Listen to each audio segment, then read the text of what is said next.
Hello friends, आज हम लोग 8 अप्रैल 2022 को आरबीआई की जो मॉनेटरी पॉलिसी अनाउंस की गई है उस पर हम लोग आज विश्लेषण करेंगे। ये मॉनेटरी पॉलिसी कई मामलों में महत्वपूर्ण है। ये एक ऐसे समय अनाउंस की गई है जब वर्ल्ड इकनॉमी एक क्राइसिस के दौर से गुजर रही है। खास करके क्रूड ऑयल की जो प्राइसेस है वो बहुत हाई हैं और उसकी वजह से इन्फ्लेशन का जो खतरा है वो काफ़ी बढ़ चुका है। वैसे स्थिति में जब पेंडेमिक के बाद से, कोरोना पेंडेमिक के बाद से आरबीआई ने लगातार एक्सपेंशनरी मॉनेटरी पॉलिसी को फॉलो किया है, अचानक से एक ऐसी स्थिति पैदा होती है जिसमें कि आरबीआई को इस एक्सपेंशनरी मॉनेटरी पॉलिसी पे ब्रेक लगाना है, एक्सेस लिक्विडिटी को एब्जॉर्ब करना है। कहने का मतलब है मार्केट के अंदर जो मनी का प्रसार, रुपये का प्रसार ज़्यादा है, ज़्यादा जो मनी सर्कुलेशन में है उसको आरबीआई को वापस लेना है अपने सिस्टम के अंदर, ताकि जो महंगाई है उस महंगाई पे कंट्रोल किया जा सके। ऐसी ही स्थिति में आरबीआई ने इस मॉनेटरी पॉलिसी को अनाउंस किया गया है और इसमें जो डिसीजंस लिए गए हैं, यूनानिमस डिसीजन लिए गए। जैसे कि पहले हमने वीडियो में आपको बताया था कि आरबीआई के मॉनेटरी पॉलिसी कमेटी के अंदर 6 मेंबर होते हैं और RBI as a chairperson, RBI governor as a chairperson होते हैं। तो 6 के सभी मेंबर्स ने 6-0 से ये डिसीजंस लिए गए हैं। इस मॉनेटरी पॉलिसी की खास बात है कि आरबीआई ने इसमें एक नए टूल को एक्सेप्ट किया है, जैसे कि आरबीआई ने 2018 के अपने पॉलिसी के अंदर इनकॉर्पोरेट किया था, पर अभी तक उसका इस्तेमाल नहीं किया गया था। हाँ दोस्तों, ये टूल है standing deposit facility. Standing deposit facility, या इसे हम लोग एसडीएफ कह सकते हैं। ये एक बहुत ही महत्वपूर्ण टूल है और आने वाले समय में आरबीआई इसी टूल का इस्तेमाल करने वाली है। तो आज का जो हमारा वीडियो है वो इस स्टैंडिंग डिपॉजिट फैसिलिटी के बारे में है और कैसे स्टैंडिंग डिपॉजिट फैसिलिटी आरबीआई को एक्सेस लिक्विडिटी मॉप अप करने में हेल्प करेगी, यानी कैसे इस टूल के माध्यम से आरबीआई मार्केट के अंदर जो मनी का प्रसार है, जो मुद्रा का प्रसार है, उसको कैसे आरबीआई कंट्रोल करती है। इसी पर हमारा आज का वीडियो है। तो आइए सबसे पहले हम ये समझने की कोशिश करते हैं कि आरबीआई के मॉनेटरी पॉलिसी में एक टर्म आपने बार बार सुना होगा, वो है लिक्विडिटी एडजस्टमेंट फैसिलिटी। LAF के बारे में हम लोग सबसे पहले चर्चा करते हैं, that is called liquidity adjustment facility. इसके 2 आयाम हैं या 2 पहलू हैं। एक को हम कहते हैं रेपो रेट और दूसरा है रिवर्स रेपो रेट, या इसको फिक्स्ड रिवर्स रेपो रेट, जिसे कि FRR भी कहा जाता है। तो ये 2 टूल का इस्तेमाल आरबीआई फ्रीक्वेंटली करते आ रही है अपने मॉनेटरी पॉलिसी के मैनेजमेंट में। तो अब हम ये समझते हैं कि कोशिश करते हैं कि कैसे आरबीआई इससे लिक्विडिटी, यानी मार्केट के अंदर जो तरलता है या मुद्रा का जो प्रसार है, उसको कैसे संतुलित करती है। तो पहले हम इसके बेसिक डेफिनेशन को समझ लें। ज़्यादातर आप में से लोगों को पता ही होगा कि क्या है। हमने ये पढ़ा है कि आरबीआई जो रेपो रेट होती है, ये वह रेट है जिस पर कि आरबीआई कॉमर्शियल बैंक्स को उधार देती है, लेंड करती है, और रिवर्स रेपो रेट वो रेट होता है जिस पर कि आरबीआई एक्सेस मनी बोरो कर लेती है कॉमर्शियल बैंक से, या यूँ कहिए कि कॉमर्शियल बैंक के पास जो एक्सेस लिक्विडिटी या जो उनके पास सरप्लस लिक्विडिटी या उनके पास अधिक अगर करेंसी हो तो वो आरबीआई के पास पार्क कर देते हैं और आरबीआई उनके ऊपर एक सर्टेन रेट ऑफ इंटरेस्ट देती है। तो कहने का मतलब है कि ये रेपो और रिवर्स रेपो रेट दोनों एक दूसरे के क्या है, अपोजिट है। जब रेपो रेट आरबीआई लेंड करेगी और जब आरबीआई बोरो करती है, या यूं कहिए कि कमर्शियल बैंक्स आरबीआई को लेंड करते हैं, तो वो क्या है, रिवर्स रेपो का ऑपरेशन कहलाता है। लेकिन यहाँ पे एक ख़ास बात ये है कि ये जो ऑपरेशन है रेपो और रिवर्स रेपो का, ये एक कोलेटरलाइज्ड ऑपरेशंस है। कहने का मतलब है कि पहले आप कोलेटरलाइज्ड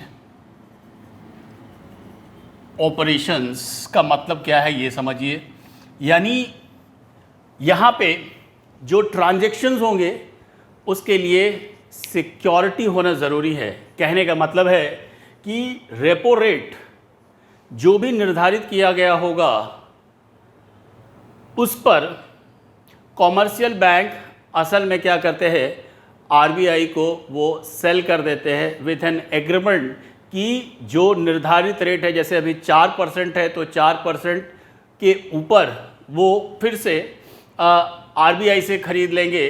तो ये इस तरीके से क्या है, लेंडिंग और बोरोइंग का काम होता है।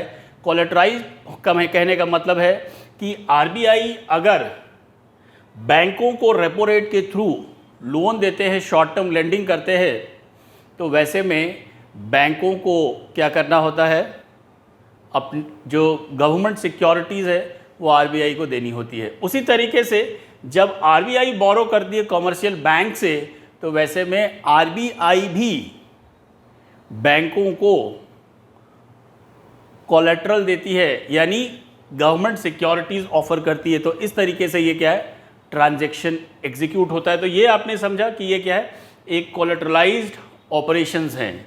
अब लिक्विडिटी एडजस्टमेंट फैसिलिटी के बीच हम कहते हैं कि विंडो क्या है, तो रेपो रेट और रिवर्स रेपो रेट के बीच का जो डिफरेंस है वो क्या है, मार्जिन है, कॉरिडोर है, जिसके बीच आरबीआई और बैंक दोनों खेलते रहते हैं। कहने का मतलब है कि इसमें एक सीलिंग है और एक फ्लोर है। फ्लोर का मतलब लो रेट, लोएस्ट रेट, और सीलिंग का मतलब अपर रेट।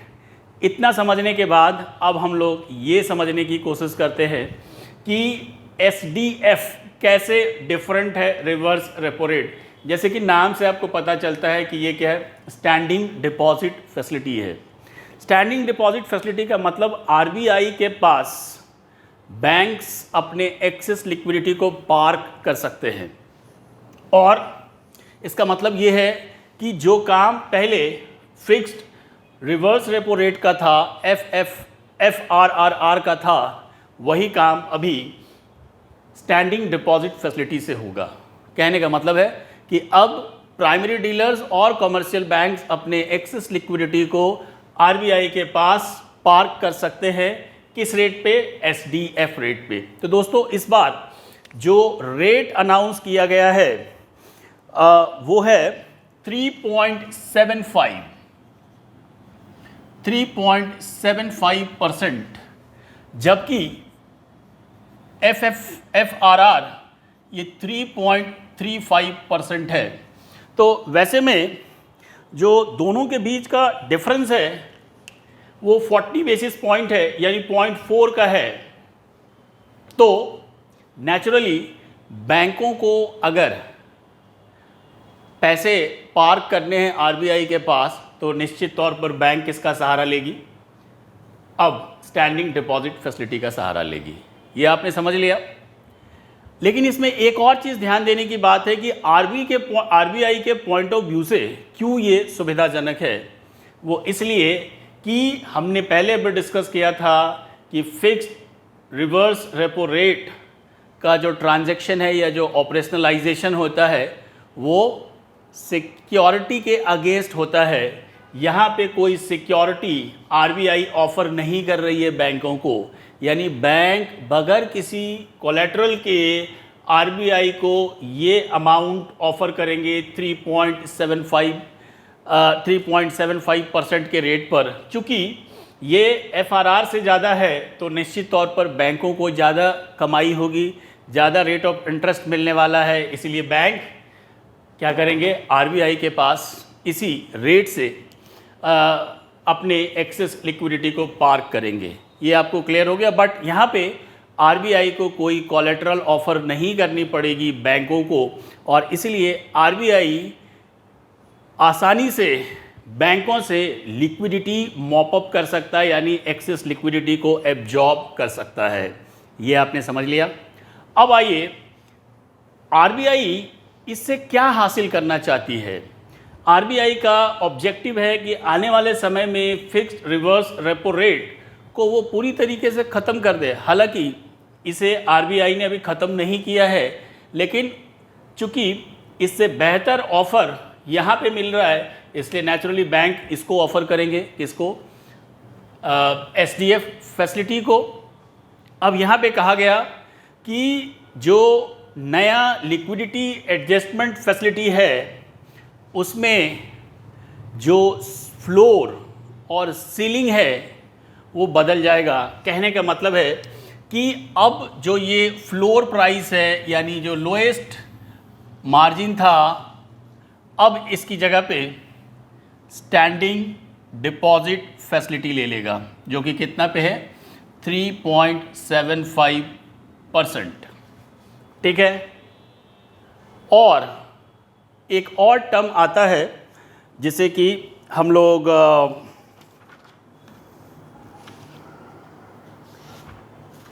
जैसे कि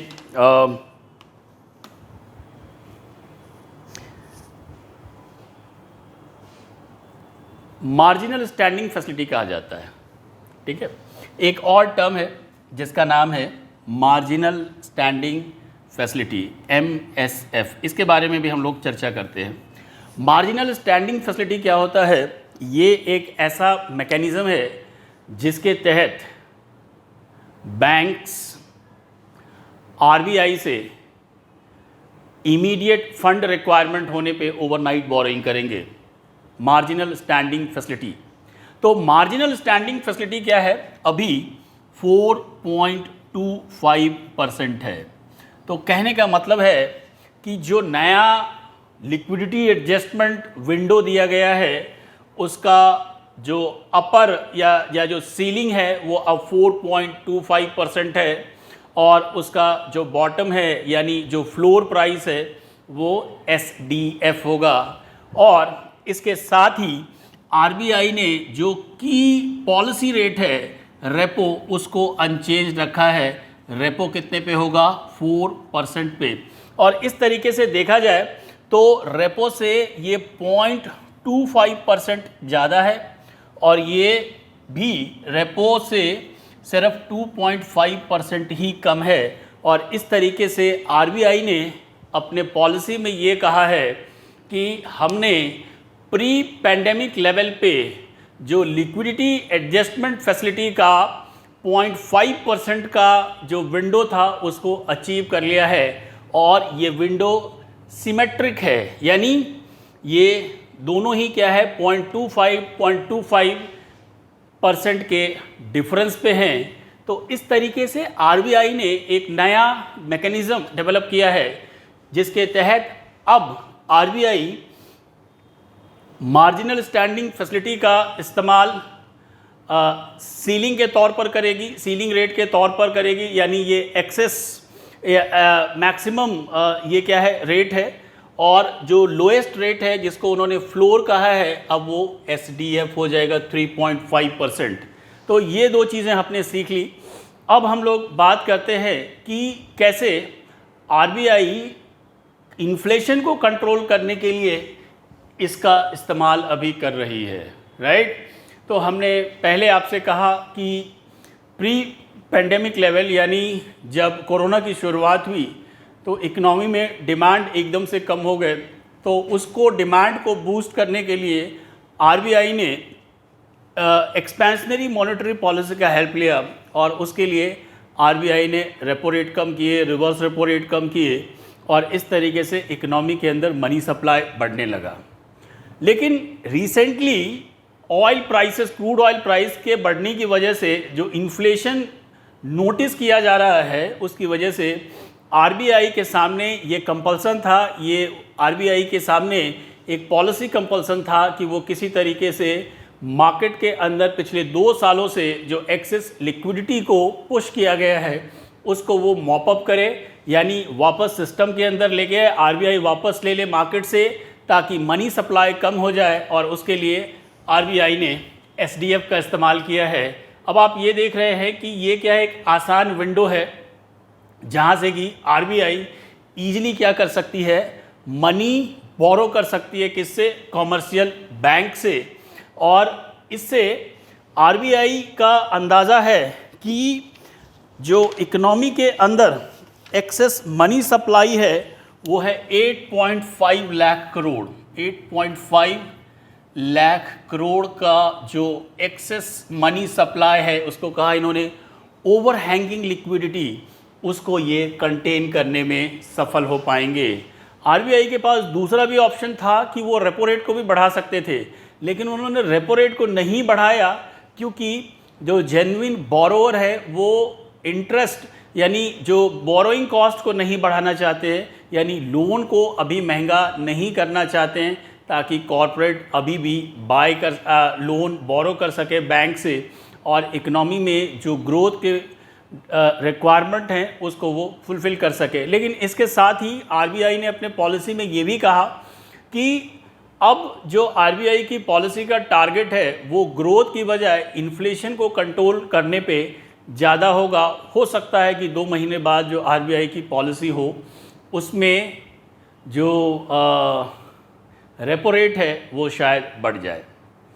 ये बहुत कुछ डिपेंड करेगा कि आने वाले समय में कैसे इंटरनेशनल सिचुएशन डेवलप होते हैं, यानी कि क्या जो यूक्रेन और रसिया के बीच का क्राइसिस है इसमें किसी तरीके का एग्रीमेंट संभव होता है। अगर ऐसा हो पाता है और अगर क्रूड ऑयल के प्राइसेस कम होते हैं तो वापस से शायद आरबीआई अपने पॉलिसी को रीथिंक करे।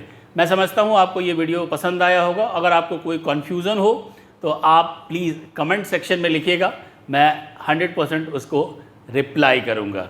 Thank you. वीडियो आप प्लीज़ उसको लाइक करिए, शेयर करिए, चैनल को सब्सक्राइब करिए। Thank you.